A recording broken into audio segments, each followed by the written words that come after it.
very soggy day so far across west central Ohio. We have continued bouts of showers and isolated thunderstorms moving through.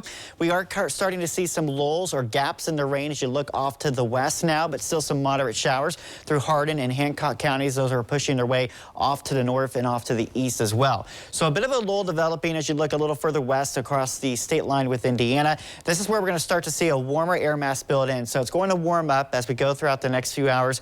Then we've got the approaching cold front off here to the west. This extends here near Chicago or just east of there into portions of northwest Indiana with a line of showers and storms. If you look real closely, there's a few tornado warning boxes here where we are looking at some storms that are rotating, and this line has had a history of producing tornadoes. The tornado count for Illinois so far today is up to 5, so there have been confirmed tornadoes on the ground there. So that's why we need to watch this system closely as it eventually moves across Indiana, then eventually through Ohio. And of course, with the afternoon hours, we'll kind of be at a favorable window where we could get a couple of those strong to severe storms due to instability.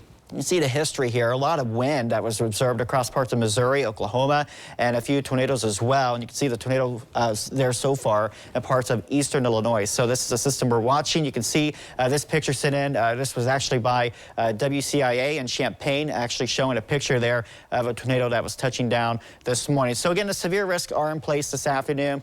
I would say especially as we get towards 2 p.m. and I would say by 5 p.m. this is all moving out of the area. So at least it's a fairly quick window, but it's not the best time as the kids are getting off school this afternoon. If you're heading home from work around 3, 4 o'clock, it looks to be when we're looking at the strep moving through of some isolated tornadoes and damaging wind. It's not a given that we'll have severe weather, but it's certainly a possibility, especially given the recent history of tornadoes touching down to our west. So we notice on our SkyCast this afternoon, again, this is 3 p.m.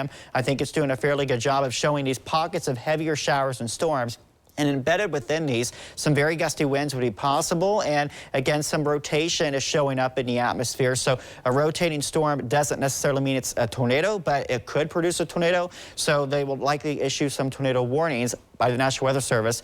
They will likely be issuing those at times if we do see some rotating storms. So just keep that in mind and treat any warning as an actual tornado. But you notice here by 5 p.m. the intense activity starting to push away. You notice it off towards Mansfield, towards Sandusky.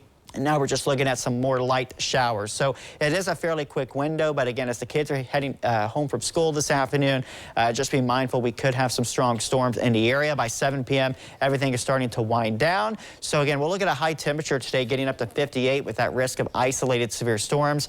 And then for tonight, we're going to see a quieter night other than the wind. Will start to dry out, but the winds will remain breezy. And then tomorrow, we'll look at a high of 48. Some afternoon sunshine on Tuesday. We'll have a really nice day on Wednesday, up to 65 degrees, and then we could see another significant system provide a lot of rain or even some snow chances by Friday.